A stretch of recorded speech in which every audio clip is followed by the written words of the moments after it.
നമസ്കാരം. ഇന്നു മുതൽ നമ്മളൊരു പുതിയ പരിപാടി സ്റ്റാർട്ട് ചെയ്യുകയാണ്. രാത്രി നടക്കുന്ന പ്രമുഖ മാധ്യമങ്ങളിലെ അന്തിച്ചർച്ചകളൊക്കെ വിശകലനം ചെയ്യുന്ന ഒരു പരിപാടിയാണ്. ഇന്നലെ രാത്രി പ്രമുഖ മാധ്യമങ്ങൾ 5 മാധ്യമങ്ങൾ നടത്തിയ അന്തിച്ചർച്ചയും അന്തിച്ചർച്ചയിലെ അവർ മുന്നോട്ട് വെച്ച രാഷ്ട്രീയവും ഒപ്പം അവരുടെ അന്തിച്ചർച്ചയുടെ സ്റ്റൈലും അവർ എത്രത്തോളം വിഷയത്തോട് നീതി പുലർത്തി, അതുപോലെ തന്നെ എത്ര മാധ്യമധർമ്മം വെച്ചു പുലർത്തിക്കൊണ്ടാണ് ഈ അന്തിച്ചർച്ച നയിച്ചത് എന്നതൊക്കെയാണ് നമ്മൾ പരിശോധിക്കുന്നത്. ഒപ്പം തന്നെ ഇടതുപക്ഷത്തെ എങ്ങനെയാണ് ഈ മാധ്യമങ്ങളൊക്കെ കടന്നാക്രമിക്കുന്നത് എന്നതുകൂടി നമ്മൾ വരച്ചു കാണിക്കാൻ ശ്രമം നടത്തുന്നുണ്ട്. മനോരമ, മാതൃഭൂമി, ഏഷ്യാനെറ്റ്, 24, റിപ്പോർട്ടർ ചാനൽ, ഈ 5 ചാനലുകളിലെ അന്തിച്ചർച്ചയാണ് നമ്മൾ ഇന്ന് എടുക്കുന്നത്. അതായത് നമുക്കറിയാം, PSC കോഴ വിവാദവുമായി ബന്ധപ്പെട്ടാണ് ഇന്നലെ അന്തിച്ചർച്ച നടത്തിയത്. ആദ്യം തന്നെ PSC കോഴ വിവാദത്തെപ്പറ്റി 2 വാക്ക് പറഞ്ഞുകൊണ്ട് തന്നെ നമുക്ക് അതിലേക്ക് പോകാം. എന്താണ് PSC കോഴ വിവാദമെന്ന് ചോദിച്ചിട്ടുണ്ടെങ്കിൽ, മന്ത്രി മുഹമ്മദ് റിയാസിന്റെ പേരും പറഞ്ഞ് PSC അംഗത്വം നൽകാമെന്ന് പറഞ്ഞ് ഹോമിയോ ഡോക്ടർ ദമ്പതിമാരുടെ കയ്യിൽ നിന്ന് 60 ലക്ഷം രൂപ ആവശ്യപ്പെട്ടു. 22 ലക്ഷം രൂപ കൈപ്പറ്റി. മന്ത്രി മുഹമ്മദ് റിയാസ് അംഗത്വം നൽകുമെന്നൊക്കെ പറഞ്ഞാണ് പണം കൈപ്പറ്റിയത് എന്നാണ് പരാതി. ഈ പരാതി കൊടുത്തത് മന്ത്രി മുഹമ്മദ് റിയാസ് ആണ് എന്നിരിക്കെ ആ വാസ്തവം മറച്ചു വെച്ചുകൊണ്ടാണ് ഇന്നലെ മാധ്യമങ്ങൾ ഒരു പകല് മുഴുവൻ മന്ത്രി മുഹമ്മദ് റിയാസിനെ വേട്ടയാടിയതും അന്തിച്ചർച്ച നടത്തി വേട്ടയാടിയതും. ഈ വിഷയവുമായി ബന്ധപ്പെട്ട് സഭയിൽ വിഷയം അവതരിപ്പിച്ചപ്പോൾ മുഖ്യമന്ത്രി പിണറായി വിജയൻ പറഞ്ഞത് തട്ടിപ്പ് നടന്നിട്ടുണ്ടെങ്കിൽ നടപടി സ്വീകരിക്കും എന്നുള്ളതാണ്. പാർട്ടി പരിശോധിച്ച് എന്തായാലും തീരുമാനമെടുക്കും, നടപടി സ്വീകരിക്കുമെന്ന് CPM-ന്റെ സംസ്ഥാന സെക്രട്ടറി MV ഗോവിന്ദൻ മാഷും പറയുന്ന സാഹചര്യം ഉണ്ടായി. എന്നാൽ എന്താണ് ഈ വിഷയവുമായി ബന്ധപ്പെട്ടുള്ള വസ്തുത എന്ന് മറച്ചു വെച്ചുകൊണ്ട് മാധ്യമങ്ങൾ ഇന്നലെ അന്തിച്ചർച്ച നടത്തിയത് ഈ PSC കോഴ വിവാദവുമായി ബന്ധപ്പെട്ട് തന്നെയായിരുന്നു. അതിനവർ ഒരു പേരും കൊടുത്തു. അവസാനം മന്ത്രി മുഹമ്മദ് റിയാസിനെ പ്രതിസ്ഥാനത്ത് നിർത്തിക്കൊണ്ടാണ് മാധ്യമങ്ങളൊക്കെ അന്തിച്ചർച്ച നടത്തിയത്. എന്നാൽ ചില മാധ്യമങ്ങളൊക്കെ കുറച്ച് നീതി പുലർത്തി എന്ന് പറയാതെ വയ്യ. എന്തായാലും ഇന്നലെ 5 മാധ്യമങ്ങളും, അതായത് 24-ഉം മനോരമയും മാതൃഭൂമിയും റിപ്പോർട്ടർ ചാനലും ഏഷ്യാനെറ്റ് ചാനലും ഈ വിഷയവുമായി ബന്ധപ്പെട്ടാണ് അന്തിച്ചർച്ച നടത്തിയത്.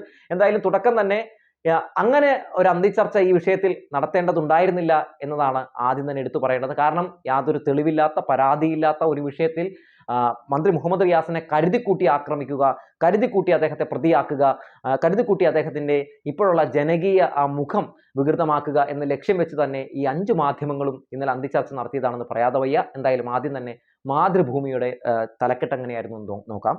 മാതൃഭൂമിയിൽ ഇന്നലെ അഭിലാഷ് മോഹനനാണ് അന്തിച്ചർച്ച നയിച്ചത്. സൂപ്പർ പ്രൈം ടൈമിലെ ഇന്നലത്തെ അവരുടെ വിഷയം ഇടനാഴിയിൽ അവതാരങ്ങളോ എന്നുള്ളതായിരുന്നു. ആ ഒരൊറ്റ വാക്കിൽ നിന്ന് തന്നെ PSC കോഴ വിവാദം അവിടെ നടന്നിട്ടുണ്ടെന്നും ഒപ്പം മന്ത്രി മുഹമ്മദ് റിയാസ് എന്തോ ഒരാളെയൊക്കെ വെച്ച് പൈസ മേടിക്കുന്നതാണ് എന്ന രീതിയിലൊക്കെ ഒരു പ്രതീതി തോന്നിപ്പിക്കുന്ന രീതിയിലുള്ള തലക്കെട്ടാണ്. ഈ അന്തിച്ചർച്ച കാണുമ്പോൾ നമുക്ക് ഉടനീളം അങ്ങനെയൊക്കെ തോന്നാം.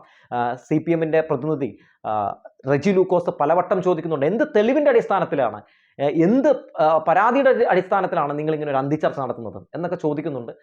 പക്ഷേ വ്യക്തമായൊരു മറുപടി കൊടുക്കാൻ കഴിയുന്നില്ല. മാതൃഭൂമിയുടെ രാഷ്ട്രീയമാകാം ഒരുപക്ഷെ അഭിലാഷ് മോഹനനെ പോലുള്ള ഒരു മാധ്യമ പ്രവർത്തകന് ഇങ്ങനെ ഒരു അന്തിച്ചർച്ച നടത്തേണ്ട അവസ്ഥയിലേക്ക് കൊണ്ടുപോയി എത്തിച്ചത്. എന്തായാലും ആ മാധ്യമത്തിലെ ആ അന്തിച്ചർച്ച മുഴുവൻ കാണുമ്പോൾ സ്വാഭാവികമായിട്ടും നമുക്ക് ചിരിയാണ് വന്നുപോയത്. വേറൊന്നും കൊണ്ടല്ല, മന്ത്രി മുഹമ്മദ് റിയാസ് ആണ് പരാതി കൊടുത്തത് എന്നത് പോലും അവർ അവിടെ പറഞ്ഞു വെക്കുന്നില്ല വളരെ വ്യക്തമായി.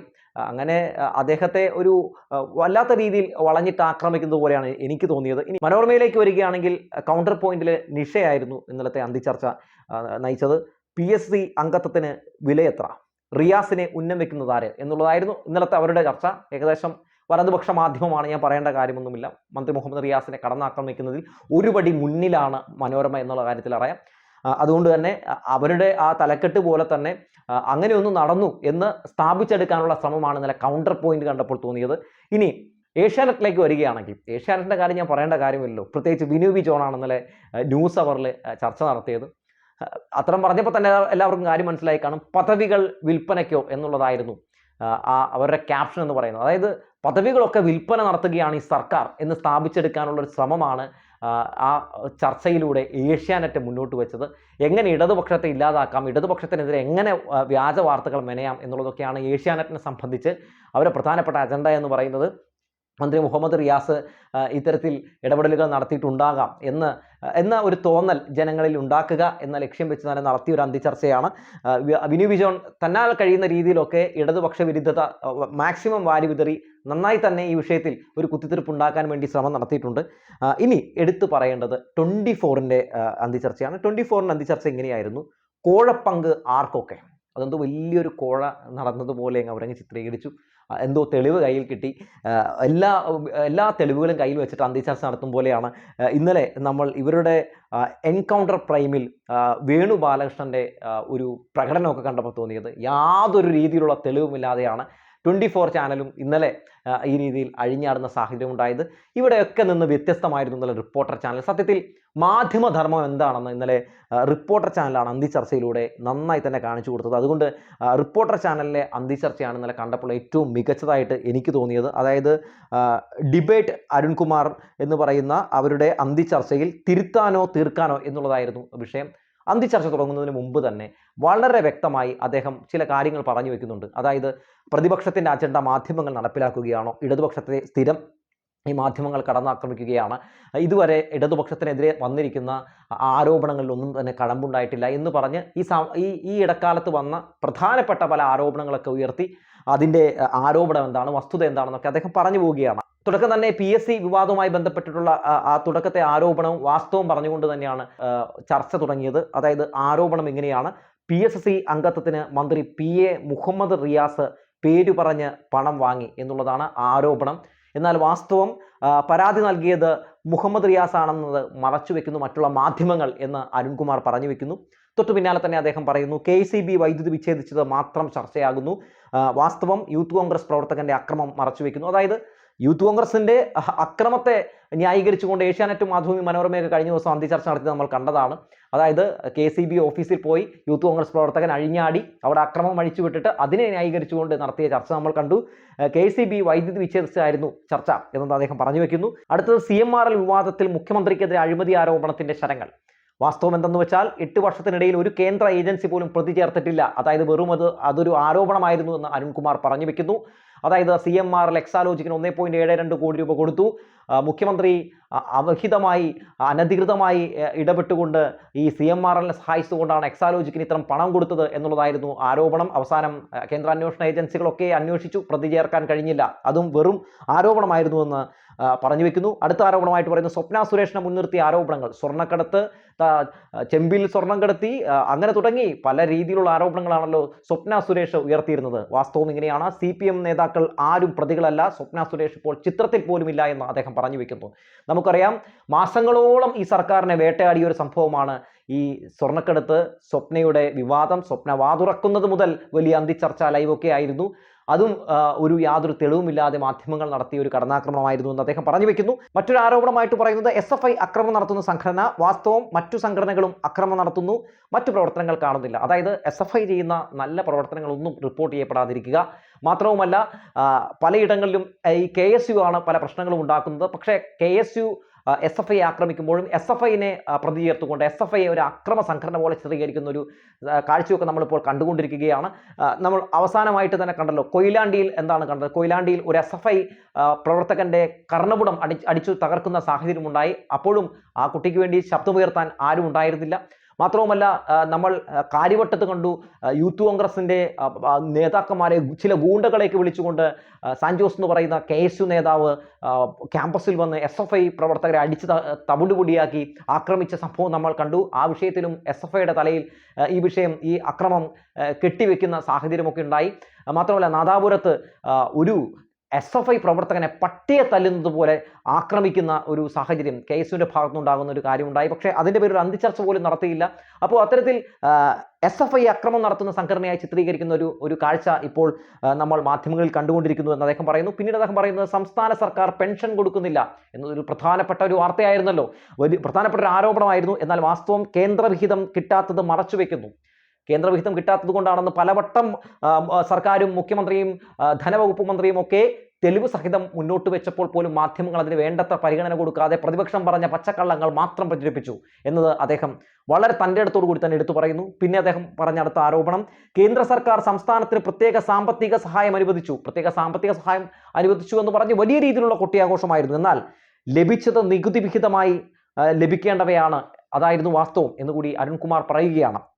മറ്റൊരു ആരോപണമായിട്ട് പറയുന്നത് AKG സെന്റർ അക്രമം CPM ആസൂത്രണം ചെയ്തതെന്ന് പറഞ്ഞ് IP ബിനു എന്ന് പറയുന്ന ആ CPM നേതാവിനെ വരെ കടന്നാക്രമിച്ചത്. എന്തായിരുന്നു അതിന്റെ വാസ്തവം? പ്രതികൾ കോൺഗ്രസ് പ്രവർത്തകർ എന്നതാണ്.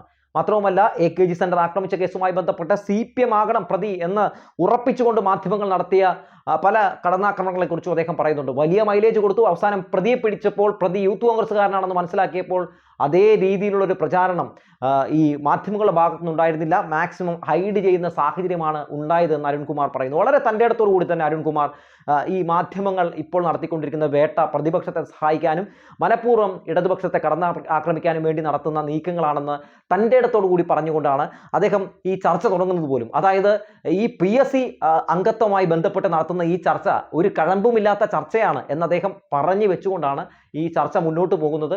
എന്തായാലും ഈ ചർച്ച സത്യത്തിൽ അംഗീകരിച്ചു കൊടുക്കാൻ കഴിയുന്ന ഒരു ചർച്ചയല്ല. കാരണം അങ്ങനെ ഒരു വിഷയത്തിൽ ചർച്ച നടത്തേണ്ട കാര്യം പോലുമില്ല. തുടക്കം തന്നെ അവതാരകൻ തോൽവി സമ്മതിച്ചാൽ പിന്നെ സ്വാഭാവികമായിട്ടും ആ ചർച്ചയ്ക്ക് ഒരു പ്രസക്തിയില്ല. എന്നിരുന്നാലും ചിലപ്പോൾ ഒരുപക്ഷെ മാധ്യമത്തിന്റെ രാഷ്ട്രീയം സംരക്ഷിക്കുന്നതിന് വേണ്ടി അല്ലെങ്കിൽ ആ മാധ്യമത്തിന്റെ താല്പര്യപ്രകാരം അദ്ദേഹം ചെയ്തതായിരിക്കാം.